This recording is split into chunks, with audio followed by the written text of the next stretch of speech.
আসসালামু আলাইকুম। আগামী ১২ই ফেব্রুয়ারি অন্তর্বর্তী সরকারের অধীনে ত্রয়োদশ জাতীয় সংসদ নির্বাচন। অনেকেই ধারণা করেন বাংলাদেশের ইতিহাসে এই ত্রয়োদশ জাতীয় সংসদ নির্বাচন হবে অবাধ, সুষ্ঠু এবং নিরপেক্ষ, যা অতীতে কখনো হয় নাই। এই ত্রয়োদশ সংসদ নির্বাচনে ভোলা ৩ লালমন তজুমুদ্দিনের মানুষ মেজর হাফিজউদ্দিন আহমেদ বীর বিক্রমকে ধানের শীষ প্রতীকে কেন ভোট দিবে? ৪৬% তরুণ ভোটার মেজর হাফিজউদ্দিন আহমেদ বীর বিক্রমকে ধানের শীষ প্রতীকে কেন ভোট দিবে? এই অঞ্চলের মানুষ মেজর হাফিজউদ্দিন আহমেদ বীর বিক্রমকে পরপর ৬ বার ভোট দিয়ে বিপুল ভোটে জয়যুক্ত করে তাকে কেন সংসদে পাঠিয়েছেন? মেজর হাফিজউদ্দিন আহমেদ বীর বিক্রমের এত জনপ্রিয়তা কেন এই অঞ্চলে? এই বিষয়গুলা আমরা এই ভিডিওতে জানার চেষ্টা করব। আপনারা জানেন, ভোলাবাসীর প্রাণের দাবি, দীর্ঘদিনের দাবি, শুধু দাবি না, এটা ভোলাবাসীর অধিকার। ভোলা বরিশাল সেতু চাই। আপনি যদি একজন মুমূর্ষু রুগীকে ভোলা থেকে যদি ঢাকায় নিয়ে যেতে চান, এখানে যদি দুর্যোগপূর্ণ আবহাওয়া হয়, ফেরি চলাচল বন্ধ থাকে, আপনি মুমূর্ষু রুগীকে ঢাকায় নিয়ে যেতে পারবেন না। হয়তো ফেরিতে মারা যাবে অথবা আপনাকে বাড়িতে রিটার্ন নিয়ে আসতে হবে। ঢাকায় যদি কোনো লোক মারা যায়, আপনি চাইলে তাকে ভোলাতে এনে কবর দিতে পারবেন না। হয়তো আপনাকে ফেনীতে কবর দিতে হবে অথবা লক্ষ্মীপুরে কবর দিতে হবে, কারণ দুর্যোগপূর্ণ আবহাওয়ার কারণে যাতায়াত বন্ধ।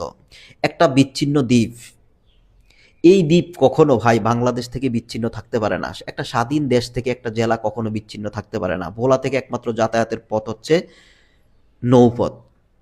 সো ভোলাবাসী দীর্ঘদিন আন্দোলন করে আসতেছে, ভোলা বরিশাল সেতু কোনোভাবে হচ্ছে না। মেজর হাফিজউদ্দিন আহমেদ বীর বিক্রম ইতিমধ্যে ঘোষণা করেছেন, বিএনপি যদি রাষ্ট্র ক্ষমতায় আসে এবং তিনি যদি সংসদ সদস্য হন, তিনি সংসদে দাঁড়িয়ে ভোলা বরিশাল সেতুর জন্য কথা বলবেন, দাবি উত্থাপন করবেন এবং এটা বাস্তবায়ন করার জন্য যা যা পদক্ষেপ তিনি পদক্ষেপ গ্রহণ করবেন তিনি আশ্বস্ত করেছেন। বিএনপির ৩১ দফা দাবি, ঘরে ঘরে ফ্যামিলি কার্ড, কৃষি কার্ড বাস্তবায়নের যেই দাবি, মেজর হাফিজউদ্দিন আহমেদ বীর বিক্রম ইতিমধ্যে ঘোষণা করেছেন লালমন তজুমুদ্দিনের প্রত্যেক ঘরে ঘরে ফ্যামিলি কার্ড করার ব্যবস্থা করে দিবেন এবং যারা প্রকৃত কৃষক তাদেরকে তিনি কৃষি কার্ডের ব্যবস্থা করে দিবেন। মেজর হাফিজউদ্দিন আহমেদ বীর বিক্রম ব্যক্তি হিসাবে কেমন, এই অঞ্চলের মানুষ তাকে কেন বারবার নির্বাচিত করে, মানুষ কেন তাকে পছন্দ করে, এই বিষয়টা আমরা জানার চেষ্টা করব। আপনি চাইলে উইকিপিডিয়াতে গিয়ে একটু সার্চ করে তাকে খুঁজে বের করতে পারেন। আমি উইকিপিডিয়া থেকে যে ইনফরমেশনগুলো পেলাম এই বিষয়গুলো আপনাদের সাথে শেয়ার করলাম। মেজর হাফিজউদ্দিন আহমেদ বীর বিক্রম একজন সামরিক ব্যক্তিত্ব, রাজনীতিবিদ, খেলোয়াড়, দৌড়বিদ এবং মুক্তিযোদ্ধা। তিনি খালেদা জিয়ার মন্ত্রিসভায় তিনি প্রতিমন্ত্রী এবং মন্ত্রীর দায়িত্ব পালন করেন। ভোলা ৩ থেকে তিনি পরপর ৬ বার সংসদ সদস্য নির্বাচিত হন। তার জীবনে আপনি কখনো দুর্নীতি পাবেন না। তার নামে দুর্নীতির কোনো মামলা হয় নাই। এত এত রাজনীতিবিদ জেল খেটেছেন, তিনি কখনো দুর্নীতির দায়ে কখনো জেল খাটেন নাই এবং দেশ থেকে কিন্তু তিনি কখনো পলায়নও করেন নাই। এই যে তার সততা, ন্যায়পরায়ণতা, এই কারণে মানুষ তাকে বারবার ভোট দিচ্ছে। তিনি যখন মন্ত্রিসভার দায়িত্ব পান, এই ভোলায় তজুমুদ্দিনে, যেটা মানুষ কল্পনা করে নাই, খরস্রোত নদী, তীব্র স্রোত, এই স্রোতের ভিতরে তিনি এখানে ব্লক নির্মাণ করেন। সংসদে দাঁড়িয়ে তিনি কথা বলেছেন, আমার তজুমুদ্দিনকে রক্ষা করতে হবে। সংসদে সবাই বিরোধিতা করেছিল যে এটা সরকারেরই লস হবে, কারণ খরস্রোত নদীতে তীব্র স্রোত যেখানে হচ্ছে, এই নদীতে আপনি ব্লক দিলে এই ব্লক থাকবে না, এগুলা সরকারের লস হবে। কিন্তু তিনি বেগম খালেদা জিয়াকে কনভিন্স করে তিনি এখানে ব্লক নির্মাণ করেন। এই ভোলা পুরোটা একটা চরাঞ্চল, এখানে রাস্তাঘাট ছিল না। তজুমুদ্দিন থেকে কুঞ্জেরহাট যাওয়ার মতো কোনো রাস্তা ছিল না। তিনি বেগম খালেদা জিয়াকে এনে এখানে তিনি রাস্তা নির্মাণ করেন। এখানে তজুমুদ্দিন ডিগ্রি কলেজ তিনি প্রতিষ্ঠা করেন। এখানে ফজিলতুন্নেসা বালিকা উচ্চ বিদ্যালয়, এখানে চাঁদপুর সরকারি উচ্চ বিদ্যালয়, এগুলা সরকারিকরণ করেন মেজর হাফিজউদ্দিন আহমেদ বীর বিক্রম। এই কারণেই এখানকার মানুষ, এই অঞ্চলের মানুষ তাকে সবচেয়ে বেশি পছন্দ করে এবং তাকে বিপুল ভোটে জয়যুক্ত করেন। তোফায়েল আহমেদের মতো লোক এখানে এসে প্রতিদ্বন্দ্বিতা করেন, বিপুল ভোটে তোফায়েল আহমেদ হেরে যান। এই অঞ্চলের মানুষ তাকে এতটাই পছন্দ করে। এখন কথা হচ্ছে, ব্যক্তি হিসাবে আসলে মেজর হাফিজ কেমন বা মেজর হাফিজ কে, তাকে কেন মানুষ এতটাই পছন্দ করে?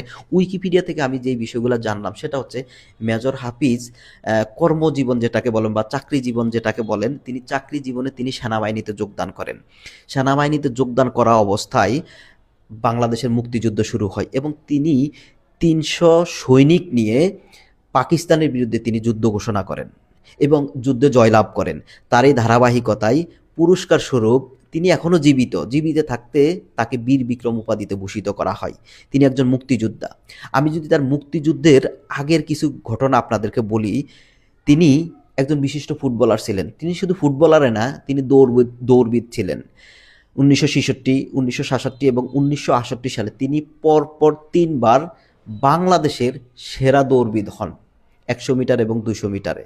তিনি এতটা জনপ্রিয় খেলোয়াড় ছিলেন, তিনি বাংলাদেশ ফুটবল দলের অধিনায়ক ছিলেন। মোহামেডান স্পোর্টিং ক্লাবে নিয়মিত খেলতেন। শুধু মোহামেডান স্পোর্টিং ক্লাব না, বড় বড় ক্লাবগুলা তাকে হায়ার করে তাকে খেলানোর জন্য নিয়ে যেত। তিনি বাংলাদেশ যে ফুটবল ফেডারেশন, ফুটবলকে যারা নিয়ন্ত্রণ করে, ফুটবল ফেডারেশনের তিনি সভাপতি ছিলেন। তিনি এশিয়ান ফুটবল কাউন্সিলের তিনি সহসভাপতি ছিলেন। শুধু তাই না ভাই, সারা ফুটবলকে যারা নিয়ন্ত্রণ করে, ফুটবলের যেই ডিসিপ্লিনারি যে টিম আছে, এই টিমের তিনি সদস্য। একজন মানুষ, ফুটবলার, দৌড়বিদ, সেনাবাহিনী, একজন মুক্তিযোদ্ধা, বীর বিক্রম। এরপরে যদি আমি এরপরে তিনি রাজনীতিতে আসেন। তার রাজনৈতিক জীবনটা যদি আপনাদের সামনে তুলে ধরি, সেটা হচ্ছে তিনি এই ভোলা 3 লালমোহন তজুমুদ্দিন থেকে তিনি বারবার নির্বাচিত করেছেন এবং এখানকার মানুষ তাকে বিপুল ভোটে জয়যুক্ত করেছেন। গত 16 বছর যদি আপনারা জানেন, একটা প্রশাসনের নির্বাচন হয়ে গেছে, এখানে মানুষের ভোট দেওয়ার অধিকার ছিল না, মানুষ ভোট দিতে পারে নাই, স্বতঃস্ফূর্তভাবে ভোট দিতে পারে নাই। 16 বছর যদি বাদ দিই, তার আগে মেজর হাফিজউদ্দিন আহমেদ বীর বিক্রম যতগুলা নির্বাচন এখান থেকে করেছেন, তিনি প্রত্যেকটা নির্বাচনে জয়যুক্ত হয়েছেন। এখানকার মানুষ তাকে এতটাই পছন্দ করে। তারই ধারাবাহিকতায় বেগম খালেদা জিয়া তাকে মন্ত্রিসভার দায়িত্ব দেন।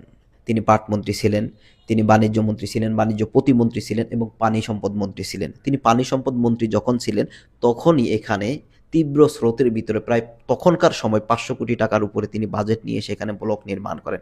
পরবর্তীতে যখন আওয়ামী লীগ সরকার ক্ষমতায় আসে, এই ব্লক প্রকল্প না হওয়ার কারণে ব্লকগুলা ভেঙে নদীতে পড়ে যায়। সো এই কারণে এই অঞ্চলের মানুষ মেজর হাফিজউদ্দিন আহমেদ বীর বিক্রমকে এতটাই পছন্দ করে। তিনি এতটাই নিষ্ঠাবান, তিনি এতটাই সৎ, তিনি দুর্নীতির দায়ে কখনো জেল খাটেন নাই।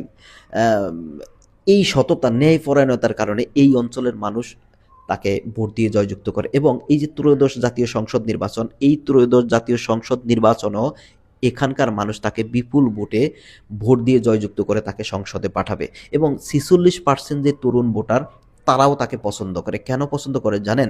এখানকার যে তরুণ প্রজন্ম, তরুণ ভোটার, এখানকার সবাই কিন্তু শিক্ষিত এবং তারা চায় একজন সৎ, নিষ্ঠাবান এবং ন্যায়পরায়ণ শাসক যেন তৈরি হয়। এজন্য এখানকার তরুণ প্রজন্ম মেজর হাফিজউদ্দিন আহমেদ বীর বিক্রমকে বেছে নিয়েছে। কারণ মেজর হাফিজউদ্দিন আহমেদ বীর বিক্রম শিক্ষা খাতকে সর্বোচ্চ অগ্রাধিকার দিচ্ছেন। তিনি এখানে একটা কলেজ প্রতিষ্ঠা করেন, এখানে ফজিলতুন্নেসা সরকারি উচ্চ বিদ্যালয়, এটা সরকারি করেন। এখানে চাঁদপুর সরকারি উচ্চ বিদ্যালয়, এটাকে তিনি সরকারি করেন। চাঁদপুর ইসলামিয়া ফাজিল মাদ্রাসা, এখানে অনেকগুলা শিক্ষা প্রতিষ্ঠান তিনি নির্মাণ করেন। শুধু তাই না, লালমোহনে এইরকম অনেকগুলা কলেজ আছে, তিনি নির্মাণ করেন। শিক্ষা খাতে তিনি সর্বোচ্চ অগ্রাধিকার দিচ্ছেন, যার কারণে এখানকার যে 46% তরুণ ভোটার, তারা তাকে পছন্দ করে আগামী ত্রয়োদশ জাতীয় সংসদ নির্বাচনে তাকে বিপুল ভোটে ভোট দিয়ে জয়যুক্ত করে তারা তাকে সংসদে পাঠাবে।